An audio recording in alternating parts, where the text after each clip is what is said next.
ये कहानी है एक ऐसे नौजवान की जो एक जादुई घोड़े की मदद से बादशाह के महल में एक हॉर्स कीपर की नौकरी पाता है और उसी जादुई घोड़े की मदद से खुद किंग बन जाता है। अगर आप पसंद करते हैं मैजिक स्टोरीज तो बने रहिए हमारे साथ। तो चलते हैं बिना टाइम वेस्ट किए कहानी की तरफ। कहानी के आगाज में हम एक किसान को देखते हैं जो जोर जोर से घंटी बजा रहा होता है क्योंकि उसकी फसल खराब हो चुकी थी। किसान के बेटे भागे भागे इसके पास आते हैं। जब वो फसल को देखते हैं तो हैरान हो जाते हैं। किसान अपने इन 3 बेटों में से सबसे छोटे को निकम्मा और बेवकूफ समझता है। किसान इन्हें खूब डांटता है क्योंकि फसल की देखभाल करने के बजाय वो सोए रहे थे। दोनों बड़े भाई छोटे इवान से कहते हैं कि आज रात तुम खेतों की देखभाल करोगे। इवान रात को खेतों में पहरा दे रहा होता है तो उसे एक घोड़े के बोलने की आवाज आती है। ये एक विशाल घोड़ा होता है और इसी ने पिछली रात खेत को खराब किया था। इवान इसे पकड़ने के लिए इसके गले में रस्सी डालता है। रस्सी किस्मत से घोड़े की गर्दन में अटक जाती है। ये एक जादुई घोड़ा होता है और इसकी रस्सी इवान के हाथ में होती है। ये इवान को अपनी जादुई ताकत से घसीटता है और काफी दूर तक ले जाता है। आखिर में ये इवान को उसी जगह लाता है जहाँ इसका खेत है, लेकिन ये घोड़ा खुद दलदल में फंस जाता है। इवान एक रस्सी और कुएं की चक्री की मदद से इसे बाहर निकालकर इसकी जान बचाता है। घोड़ा गले में बंधी रस्सी से खुद को एक गुलाम समझता है और आंसू बहाता है। घोड़े को रोता देखकर इवान को इस पर दया आती है और वो घोड़े से प्रॉमिस लेता है कि अगर तुम दोबारा खेत खराब नहीं करोगे तो तुम्हें आजाद कर सकता हूँ। घोड़ा अपना प्रॉमिस पूरा करने के लिए सारी लाता है। इवान इसकी रस्सी निकालकर इसे आजाद कर देता है। घोड़ा इसका शुक्रिया अदा करता है और बिजली की रफ्तार से गायब हो जाता है। इवान की जब आंख खुलती है तो इसके सामने 2 शानदार घोड़े होते हैं जिन्हें देखकर वो हैरान हो जाता है। इवान को जब यहाँ किसी के बोलने की आवाज आती है तो वो चौकन्ना हो जाता है और एक लकड़ी को अपने हाथों में उठा लेता है। वो अपने सामने साए में छुपी इस अजीब चीज को राक्षस समझता है। इवान जब इस पर अटैक करने लगता है तो ये अजीब चीज एक फुर्ती के साथ इवान पर हिट करती है और इसे बेहोश कर देती है। इवान को बेहोश आने पे पता चलता है कि ये एक छोटा बोलने वाला घोड़ा है जिसके कान आम घोड़ों से बड़े हैं और इसका नाम हॉर्सी है। हॉर्सी से बताता है कि तुमने कल रात जिस घोड़े को दलदल से बचाया था वो असल में मेरी माँ है और शुक्रिया के तौर पर उसने मुझे तुम्हारे पास भेजा है ताकि मैं तुम्हारा ख्याल रखूं। हॉर्सी से बताता है कि ये 2 बड़े घोड़े भी मेरी माँ की तरफ से गिफ्ट हैं। किसान जब अपने खेत को देखता है तो वो पूरी तरह से तबाह हो चुका होता है। उसे इवान पर बहुत गुस्सा आता है। इवान देख लेता है कि उसका बाप उसी की तरफ आ रहा है, लेकिन वो अपने बाप के आने से पहले ही हॉर्सी पर बैठकर लाइट स्पीड की रफ्तार से यहाँ से निकल जाता है। इवान हैरान तब होता है जब उसे पता लगता है कि हॉर्सी से भी ज्यादा स्पीड में भाग सकता है। वो हॉर्सी से कहता है कि हमें एक बार फिर घर जाना होगा ताकि हम उन दूसरे घोड़ों को लाकर मार्केट में बेच सके। हॉर्सी कहता है कि इसके लिए हमें वहाँ जाने की जरूरत नहीं। हॉर्सी एक सीटी मारता है जिसे सुनकर घोड़े आंधी की तरह इनके पास आ जाते हैं। इवान हॉर्सी के साथ घोड़े बेचने शहर चला जाता है। इन घोड़ों को देखकर हर कोई हैरान हो जाता है क्योंकि इन लोगों ने इससे पहले इतने खूबसूरत घोड़े नहीं देखे थे, इसलिए हर एक इन घोड़ों को खरीदना चाहता है। इवान के दिल में लालच आता है और वो इन घोड़ों को किंग को बेचना चाहता है, मगर हॉर्सी पास में बैठे एक बूढ़े को घोड़े बेचने को कहता है, लेकिन इवान इसकी बात नहीं मानता। यहाँ का किंग किसी बेवकूफ से कम नहीं होता और इसके वजीर हर वक्त इसकी तारीफ में लगे रहते हैं। इस राजा का बिहेव भी एक बच्चे जैसा है। राजा की नजर जब घोड़ों पर पड़ती है तो वो फौरन अपने काफिले के साथ मार्केट आता है। इवान राजा को देखकर बहुत खुश होता है। राजा का वजीर इसे कहता है कि देखने से तो घोड़े रॉयल लगते हैं, जबकि लड़का एक आम किसान का बेटा है। राजा इसे घोड़े लेकर अपने महल की तरफ चल देता है। इवान जब इससे पैसे मांगता है तो राजा इसकी बात को इग्नोर करके चल पड़ता है। इवान हॉर्सी से सीटी बजाने को कहता है। हॉर्सी के विसल बजाते ही घोड़े दौड़ते हुए इनके पास आते हैं और इसी बीच राजा की सवारी आटे के थैलों पे गिरती है जिससे उसका मुंह बिल्कुल सफेद हो जाता है। ये देखकर इवान इस पर हंसता है। राजा को इस पर गुस्सा आता है और वो इसे फांसी की सजा सुनाता है। इस पर इवान राजा से कहता है कि आप पैसे देना भूल गए थे, मैंने तो बस आपसे पैसों का तकाजा किया था। राजा बेकसूर इवान को इस तरह अपनी राया के सामने सजा नहीं दे सकता था, लेकिन उसे इवान पर गुस्सा भी बहुत आता है। राजा को एक साजिश सूझती है और वो इवान को पैसों के बदले अपने महल में घोड़ों के चीफ हॉर्स कीपर की नौकरी की ऑफर करता है, जिसे इवान खुशी खुशी से कबूल कर लेता है। यहाँ के लोग इवान और हॉर्सी को बहुत पसंद करते हैं। राजा रात को ख्वाब में देखता है कि इवान किंग बन गया है और राजा खुद को एक मुजरिम की जगह देखता है। राजा इस ख्वाब से डर जाता है। वो इवान से बहुत नफरत करता है, लेकिन बिना किसी जुर्म के वो उसे मार नहीं सकता, इसलिए वो अपने वजीर से बोलता है कि इवान को फायरबर्ड लाने भेजा जाए। राजा ने बस फायरबर्ड की कहानियां सुनी हुई थी और उसे यकीन था कि हकीकत में फायरबर्ड है ही नहीं, इसलिए वो इवान को फायरबर्ड लाने का काम देता है ताकि इवान को उसकी नाकामी पर फांसी दी जा सके। इवान जब हॉर्सी से कहता है कि हमें फायरबर्ड को ढूंढना है तो हॉर्सी से बताता है कि ये एक इम्पॉसिबल टास्क है क्योंकि जो कोई भी सबूत के बगैर फायरबर्ड को ढूंढने गया वो मारा गया। लेकिन इवान के इरादे पक्के होते हैं और वो खतरे के बावजूद भी हॉर्सी के साथ मंजिल की तरफ निकल पड़ता है। ये दोनों एक जंगल में जाते हैं जहाँ हॉर्सी इवान को समझाता है कि फायरबर्ड को पकड़ने के लिए तुम्हें चालाकी से काम लेना होगा। हॉर्सी से यहाँ ड्रीम नट्स ढूंढने को कहता है क्योंकि फायरबर्ड ड्रीम नट्स को शौक से खाता है और खाने के बाद सो जाता है। इवान ड्रीम नट्स तलाश कर लेता है और हॉर्सी के साथ एक रेगिस्तान में जाता है जहाँ कुछ देर इंतजार करने के बाद फायरबर्ड आता है और यहाँ पर पड़े ड्रीम नट्स को खाने लगता है। अचानक से इसकी नजर इवान और हॉर्सी पर पड़ती है और वो इन पर हमला करने को दौड़ता है क्योंकि उसे लगता है कि ये मेरे नट्स चुराने आए हैं। इसी दौरान फायरबर्ड की नजर एक नट पर पड़ती है और वो इसे मजे से खाने लगता है। नट को खाने के बाद फायरबर्ड गहरी नींद में सो जाता है और इसी मौके का फायदा उठाकर इवान इसे पकड़ने में कामयाब हो जाता है। फायरबर्ड जब खुद को जंजीर में जकड़ा देखता है तो वो रोने लगता है। इवान को इसे बेबस देखकर इस पर तरस आता है और वो इसे जंजीर से आजाद करके यहाँ से जाने का कहता है। फायरबर्ड निशानी के तौर पर इवान को अपना एक पंख गिफ्ट में देता है। ये देखकर हॉर्सी से सलाह देता है कि हमें यहाँ से कहीं दूर भागना होगा क्योंकि तुमने फायरबर्ड को छोड़ दिया है और राजा तुम्हें बिना फायरबर्ड के जाने पर फांसी दे देगा। इवान के पास फायरबर्ड का पंख होता है और उसमें से डिफरेंट कलर्स निकल रहे होते हैं। इवान कहता है कि सबूत के तौर पर यही काफी है। इवान जब बिना फायरबर्ड के वापस जाता है तो राजा उसे मौत की सजा सुनाता है कि तुमने राजा का हुक्म नहीं माना। इवान यहाँ पे मौजूद सब लोगों को बताता है कि मैंने फायरबर्ड को पकड़ा था और उसके बाद जाने दिया। ये सुनकर सब हंसने लगते हैं।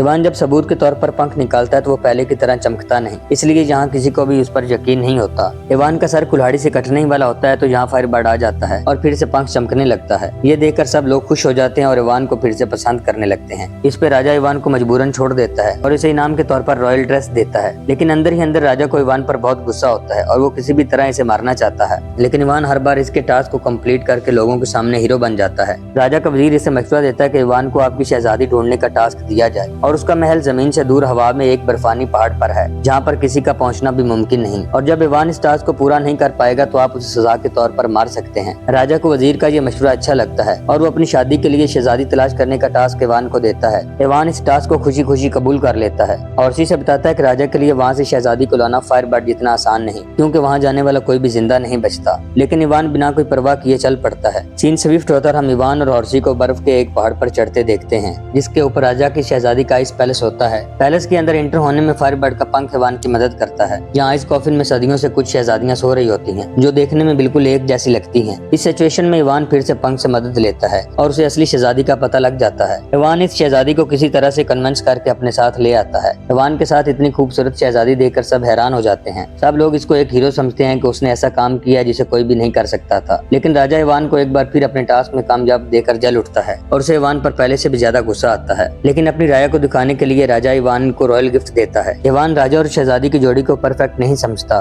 और उसे इस बात पर शक होता है कि शायद शहजादी राजा के साथ खुश ना रहे। शहजादी यहाँ सिर्फ इवान की अच्छाई की बिना पर उसके साथ आती है। इवान कहीं ना कहीं शहजादी को चाहता है जबकि शहजादी भी इवान को पसंद करती है, लेकिन वो एक दूसरे से कह नहीं पाते। शहजादी अपने रूम में उदास लेटी होती है। इवान गार्ड से बचता हुआ विंडो के जरिए शहजादी के लिए फूल ले आता है। इवान को देखकर वो उसके पास आती है और उसके हाथों से फूल ले लेती है। इसी दौरान डोर नॉक होता है और इवान को यहाँ से कूदना पड़ता है। ये राजा के आदमी होते हैं जो शहजादी के पहनने के लिए कुछ ड्रेस लाते हैं। तैयार होने के बाद शहजादी को राजा के सामने लाया जाता है। राजा जब इसे शादी करने का कहता है तो शहजादी बोलती है कि मैं अपनी ग्रैंड मदर की रिंग के बगैर शादी नहीं करूंगी और उस रिंग को काफी पहले मैंने समंदर में फेंक दिया था। ये राजा के लिए एक मुश्किल सूरत हाल होती है। इसी वक्त यहाँ इवान आ जाता है और राजा से कोई नया टास्क देने को बोलता है। राजा इसे बताता है कि तुम खुशकिस्मत हो जो इस वक्त यहाँ हो, और इस तरह इवान को फिर से एक नया टास्क मिल जाता है। हॉर्सी को अपनी शक्तियों से पता चलता है कि शहजादी की रिंग एक व्हेल मछली के अंदर है जो कि एक आइलैंड में बदल गई है। इसके बाद हम हॉर्सी और इवान को रिंग की खोज में जाते देखते हैं। इवान अचानक से समंदर में उस जगह गिरता है जहाँ व्हेल मछली को जंजीरों से बांधा हुआ था। ये व्हेल मछली 100 से ज्यादा शिप्स को निगल गई थी, इसलिए सजा के तौर पर इसे बांध दिया गया। इवान को एक आइडिया आता है और वो हॉर्सी से कहता है कि हमें व्हेल के नाक में घुसकर गुदगुदी करनी होगी जिससे सारी शिप्स भी बाहर आ जाएंगी और रिंग भी। ये जैसे ही व्हेल के नाक में गुदगुदी करते हैं तो उसे इससे एक छींक आती है